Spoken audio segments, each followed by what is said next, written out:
نحمده ونصلي ونسلم على رسوله الكريم أما بعد فأعوذ بالله من الشيطان الرجيم بسم الله الرحمن الرحيم وقال موسى يا قوم إن كنتم آمنتم بالله فعليه توكلوا إن كنتم مسلمين فقالوا على الله توكلنا ربنا لا تجعلنا فتنة للقوم الظالمين ونجنا برحمتك من القوم الکافرین۔ اور موسیٰ نے کہا اے میری قوم، اگر تم اللہ پر ایمان لائے ہو، اگر تم مسلمان ہو تو اسی پر بھروسہ کرو۔ انہوں نے کہا کہ ہم نے اللہ ہی پر بھروسہ کیا۔ اے ہمارے رب، ہمیں ظالم لوگوں کے لیے آزمائش نہ بنا اور اپنی رحمت فرما کر ہمیں کافروں سے نجات دے۔ حضرت موسیٰ علیہ السلام نے اپنی قوم سے فرمایا جب فرعون کے ظلم بڑھ گئے تو اس وقت قوم نے آپ سے دعا کے لیے کہا، تو اس وقت حضرت موسیٰ علیہ السلام نے اپنی قوم کو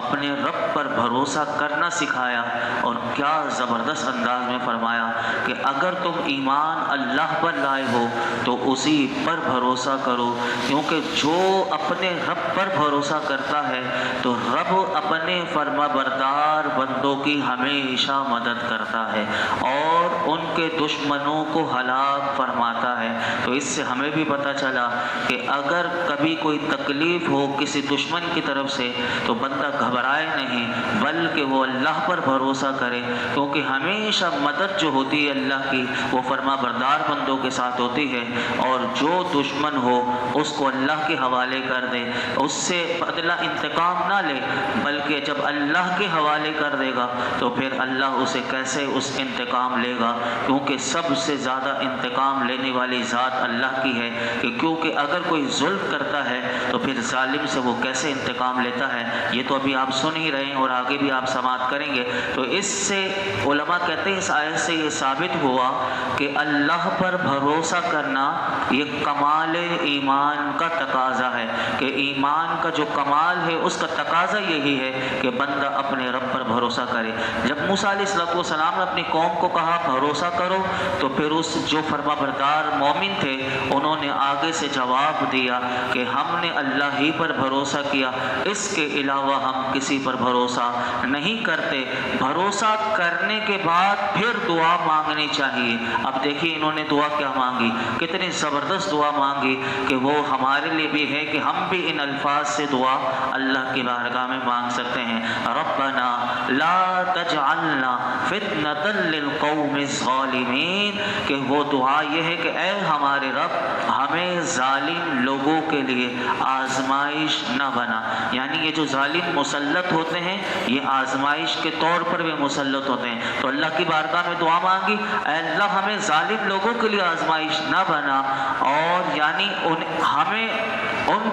ان ظالموں کو ہم پر غالب نہ کر، اور ان کے گناہوں کی وجہ سے مالک ہمیں ہلاک نہ فرما۔ وَنَجِّنَا بِرَحْمَتِكَ مِنَ الْقَوْمِ الْكَافِرِينَ، اور اپنی رحمت فرما کر ہمیں قوم فرعون کے کافروں سے قبضے سے نجات دے اور ان کے ظلم و ستم سے بچا۔ انہوں نے یہ دعا مانگی، آگے اللہ کی طرف سے ان کو کیا حکم ملا؟ حضرت موسیٰ علیہ السلام کی طرف اللہ نے وحی بھیجی، وَأَوْحَيْنَا إِلَى مُوسَى وَأَخِيهِ أَن تَبَوَّآ لِقَوْمِكُمَا بِمِصْرَ بُيُوتًا وَاجْعَلُوا بُيُوتَكُمْ قِبْلَةً وَأَقِيمُوا الصَّلَاةَ وَبَشِّرِ الْمُؤْمِنِينَ۔ اور ہم نے موسیٰ اور اس کے بھائی کو وحی بھیجی کہ مصر میں اپنی قوم کے لیے مکانات بناؤ اور اپنے گھروں کو نماز کی جگہ بناؤ اور نماز قائم رکھو اور مسلمانوں کو خوشخبری سناؤ۔ حضرت موسیٰ اور حضرت ہارون علیہ السلام کا جو قبلہ تھا، یاد رکھیے وہ کعبہ شریف تھا۔ ابتدا میں بنی اسرائیل کو یہی حکم تھا کہ وہ گھروں میں چھپ کر نماز پڑھیں تاکہ فرعونیوں کے شر اور ایذا سے بچے رہیں۔ یہاں سے علماء کہتے ہیں اس آیت سے 5 باتیں معلوم ہوئی۔ نمبر 1، ایک تو یہ کہ گھر بنانا یہ سنت انبیاء ہے۔ کوئی یہ کہے کہ یہ گھر بنانا کہاں سے آ گیا، تو ویسے ہی رہنا چاہیے۔ تو اس آیت سے یہاں سے علماء نے کہا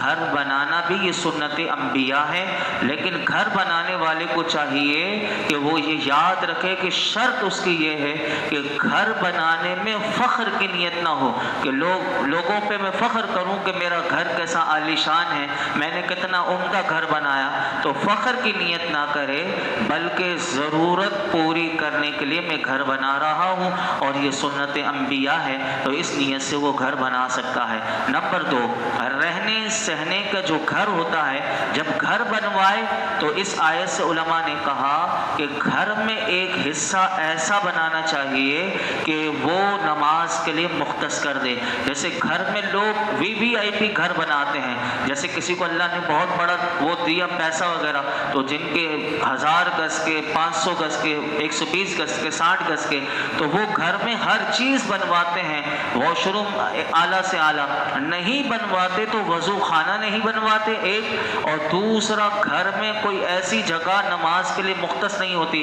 کہ جہاں صرف وہ نماز کے لیے ہو، وہاں کوئی سوئے نہیں، یعنی وہ صرف عبادت کے لیے، وہ گھر میں بھی ایک مسجد ہونی چاہیے جسے مسجد بیت کہتے ہیں۔ تو علماء نے کہا کہ جب بھی گھر بنوائے تو وہ گھر میں ایک حصہ ایسا بھی بنوائے کہ جہاں گھر والے وہ نماز پڑھیں۔ اسی لیے ہمیں حکم ہے کہ مردوں کو کہ وہ نماز باجماعت گھر میں پڑھیں، اور فجر کی سنتیں اور باقی دیگر سنتیں نوافل وہ گھر میں بھی پڑھا کریں، تاکہ گھروں میں بھی اللہ کی رحمت نازل ہو، اور جس حصے کو وہ نماز کے لیے گھر میں مختص کر دیں تو اس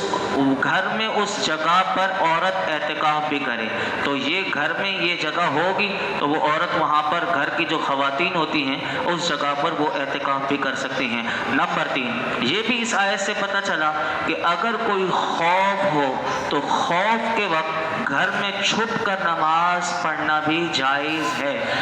کیونکہ بنی اسرائیل اس زمانے میں ایسے ہی نماز پڑھتے تھے۔ چوتھی بات اس آیت سے یہ پتہ چلی کہ اگر مصیبت ہو تو مصیبت کے وقت انسان کو چاہیے وہ اچھی اچھی خبریں سنایا کرے تاکہ حوصلہ بڑھے اور مایوسی دور ہو۔ اگر اچھی خبر نہیں سنا سکتا تو اپنی زبان کو بند رکھے۔ تو یہ بھی اس آیت سے پتہ چلا۔ پانچویں بات یہ پتہ چلی کہ حضرت موسیٰ علیہ السلام کے دین میں بھی نماز فرض تھی، یعنی یہ نہیں کہ ہم پر نماز فرض ہے، بلکہ حضرت موسیٰ علیہ السلام کے دین میں بھی نماز فرض تھی۔ لیکن یاد رکھیے کہ حضرت موسیٰ علیہ السلام نے نماز کا حکم دیا، زکوٰۃ کا حکم نہ دیا، اور اس پر علماء نے یہ لکھا کہ بنی اسرائیل کیونکہ وہ غریب تھے، مساکین تھے، کیونکہ وہ فرعون کے قبضے میں تھے، ان کے پاس جو مال تھا جو کچھ تھا وہ تو پہلے فرعون نے قبضہ کر لیا تھا، اب یہ غریب تھے، مسکین تھے، اس لیے ان پر زکوٰۃ اللہ نے فرض نہ کی۔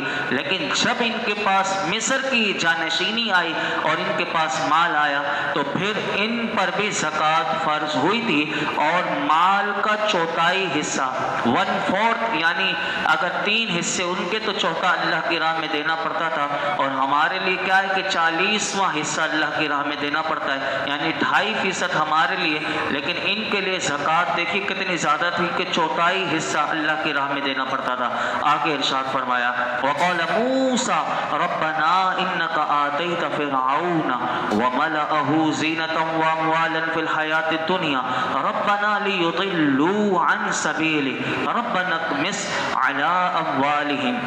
واشدد علی قلوبہم فلا یؤمنوا حتی یروا العذاب العلیم۔ اور موسیٰ نے عرض کی اے ہمارے رب، تو نے فرعون اور اس کے سرداروں کو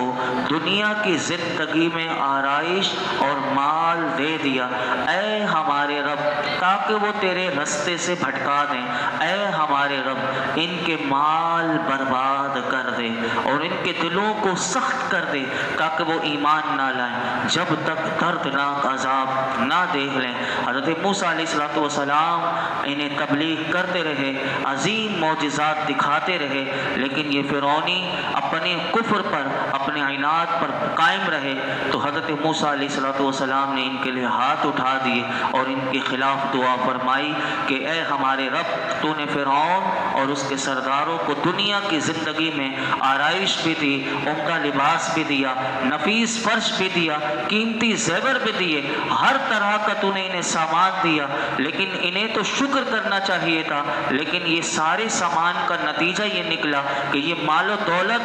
بظاہر یہ تیرے راستے میں آتے، لیکن انہوں نے تو اسی ساری مال و دولت کے ذریعے تیرے راستے سے لوگوں کو بھٹکانے لگ گئے۔ اے ہمارے رب، اب اسی مال کو ان کی بربادی بنا دے۔ یعنی اس کیسی دعا ان کے لیے کی کہ ان کے مال کو برباد کر دے، کیونکہ وہ تیری نعمتوں پر شکر نہیں کرتے بلکہ اور گناہ پر جری ہو گئے ہیں۔ حضرت موسیٰ علیہ السلام کی دعا قبول ہوئی، اور جو ان کے پاس درم اور دینار تھے وہ سارے کے سارے پتھر میں تبدیل ہو گئے۔ اب دیکھیے یہ بھی رب کی طرف سے عذاب آ جاتا ہے کہ انسان جمع کرتا رہے لیکن اسے اگر جیسے آگ لگ جاتی ہے، بعض لوگ حرام کا مال جمع کرتے رہتے ہیں، آگ لگ کے وہ سارا پیسہ، وہ سونا، وہ زیورات سب برباد ہو جاتا ہے۔ لیکن لوگوں کا خون چوسنے والوں کے لیے بھی، یعنی یہاں پر ان سب کے لیے بھی کہ جو حرام کے پیسے سے بھی لوگوں کو اذیت دیتے ہیں اور کس طرح جمع کرتے ہیں، علماء نے کہا کہ یہ دعا حضرت موسیٰ علیہ السلام کو جو 9 نشانیاں تھی اس میں سے ایک تھی جو حضرت موسیٰ علیہ السلام کو دی گئی تھی۔ یعنی آپ نے دعا کی، ان کے سارے درم و دینار پتھر کے بن گئے۔ آپ نے ایک دعا تو ان کے خلاف یہ کی کہ ان کا سارا مال برباد ہو جائے، دوسری دعا جو کی تھی وہ یہ دعا کی تھی کہ اللہ ان کے دلوں کو سخت کر دے، کیونکہ اب ان لوگوں کے ایمان لانے سے مایوس ہو گئے حضرت موسیٰ علیہ السلام۔ تب آپ نے اللہ کی بارگاہ میں ان کے لیے دعا کی کہ وہ اب ان کے دل سخت کر دے۔ علماء کہتے ہیں ایسا ہی ہوا کہ حضرت موسیٰ علیہ السلام کی دعا کی جو آپ نے ان کے خلاف کی تھی وہ غرق ہونے تک ایمان نہ لائے۔ اس آیت سے ہمارے لیے 2 پیغام ہیں، وہ یہ ہیں کہ مال عام طور پر غفلت کا باعث بنتا ہے، اس لیے اس آیت میں تمام مالداروں کو محاسبے کی دعوت دی گئی کہ وہ اپنے مال کا حساب کرتے رہیں اور دیکھیں کہ اس مال کی وجہ سے کہیں ہم غفلت میں تو نہیں پڑ گئے۔ تو اس کے لیے قرآن بار بار ہمیں جھنجھوڑتا ہے، الہاکم التکاثر حتی زرتم المقابر، زیادہ مال جمع کرنے کی طلب میں تمہیں غافل کر دیا یہاں تک کہ تم قبروں کا منہ تم نے دیکھا۔ یعنی بعض لوگ جمع کرتے رہتے ہیں اور قبر میں پہنچ جاتے ہیں۔ تو اس پر یہ پتہ چلا کہ مال کا بھی حساب بندہ محاسبہ کرتا رہے کہ یہ مال تو میں جمع کر رہا ہوں، کہیں یہ تو نہیں کہ میری غفلت بڑھ رہی ہے اور میں اللہ سے دور ہو رہا ہوں، مساجد سے دور، نمازوں سے دور، امر بالمعروف سے دور، نہیں عن المنکر سے دور، تمام نیکی کے کاموں سے دور۔ تو انسان اپنا محاسبہ کرے۔ دوسری بات اس آیت سے یہ پتہ چلی کہ دل کی سختی یہ بڑا عذاب ہے۔ دل اگر سخت ہو جائے تو یہ اللہ کا سب سے بڑا عذاب ہے۔ اور یاد رکھیے کہ دل کی سختی کا معنی یہ ہے کہ نصیحت، کوئی سی بھی نصیحت قرآن و حدیث کی ہو یا کیسی بھی نیک دعوت ہو، وہ دل پر اثر نہ کرے اور انسان پھر بھی گناہوں میں رغبت رکھے، اور گناہ کرنے کے بعد بھی اسے کوئی پشیمانی نہ ہو کہ میں نے گناہ کر کے بھی اسے کوئی اس کے ماتھے پر بل بھی نہ آئے اور کوئی پشیمانی نہ ہو، تو یہ وہ چیز ہے اور وہ توبہ کی طرف بھی نہ آئے، تو اسے کہتے ہیں دل کی سختی۔ حدیث پاک میں کیا آتا ہے سنیے، حضرت عبداللہ بن عمر رضی اللہ عنہما سے روایت ہے کہ اللہ کے محبوب علیہ السلام نے ارشاد فرمایا کہ اللہ کے ذکر کے سوا زیادہ گفتگو نہ کرو، کیونکہ اللہ کے ذکر کے بغیر زیادہ کلام کرنا یہ دل کی سختی کا باعث ہے، اور سخت دل آدمی اللہ سے بہت دور ہوتا ہے۔ میرے آقا نے فرمایا جتنا دل سخت ہوگا اتنا اللہ سے دور ہوگا۔ لیکن یہاں پر یاد رکھیے گا ایک بات اور کہ ہماری بعض اوقات بدگمانی بھی ہو جاتی ہے کہ کوئی آدمی نیک اعمال کرتا ہے اور گناہوں سے بچتا ہے لیکن اس کی آنکھوں سے آنسو نہیں نکلتے تو کوئی یہ نہ سمجھے کہ یہ سخت دل ہے، یعنی اس کی آنکھوں سے تو آنسو بھی نہیں نکلتے اور دعا کے وقت یا کوئی اپنے بارے میں سوچے کہ میں تو اچھے کام بھی کرتا ہوں لیکن گناہوں سے بھی بچتا ہوں لیکن رونے کے وقت میری آنکھوں سے آنسو نہیں نکلتے، تو علماء نے اس کے لیے کہا کہ اصل مقصود آنسو بہانا نہیں بلکہ ہمیشہ اللہ کی فرما برداری کرنا ہے، اور اللہ رب العالمین ہم سب کو ہمیشہ اپنی فرما برداری کرنے کی توفیق عطا فرمائے۔ الحمدللہ رب العالمین والصلاة والسلام على سید الانبیاء والمرسلین وعلى آلہ واصحابہ اجمعین۔ یا اللہ پاک جو کچھ ہم نے سنایا اس میں کوئی غلطی کوتاہی ہو معاف فرما، اپنی بارگاہ میں قبول فرما، اخلاص اخلاص اخلاص یقین کے ساتھ سیکھنے سکھانے کی توفیق عطا فرما۔ اے رب کریم جس طرح سیکھنا سکھانا چاہیے وہ سمجھنا چاہیے وہ سلیقہ وہ طریقہ وہ ادب ہمیں عطا فرما۔ یا اللہ ہمیں قرآن حکیم کی قدر عطا کر دے، اللہ ہمیں قدردان بنا دے، اللہ ہمیں اس کی حکمت سے مالا مال کر دے، اللہ اس میں غور و فکر کرنے والا بنا دے، ہماری نمازوں کو قبول کر دے، اے اللہ ہمارا درود پاک پڑھنا قبول فرما۔ درود پاک اور مولائی کریم قرآن پاک کی کیفیات اور وہ آداب ہمیں نصیب فرما، ہمارے دلوں کی سختی دور کر دے، ہمارے دلوں کو نرمی عطا کر دے، ہمیں با حیا با عمل بنا دے، با اخلاق بنا دے۔ آج تک جتنی دعائیں کی ہیں آئندہ کریں گے سب دعاؤں کو قبول فرما۔ اس درس قرآن میں یہ جتنے حاضرین موجود ہیں اللہ سب کی جھولیوں کو بھر دے۔ صلی اللہ تعالی علی خیر خلق محمد وعلی آلہ وصحبہ۔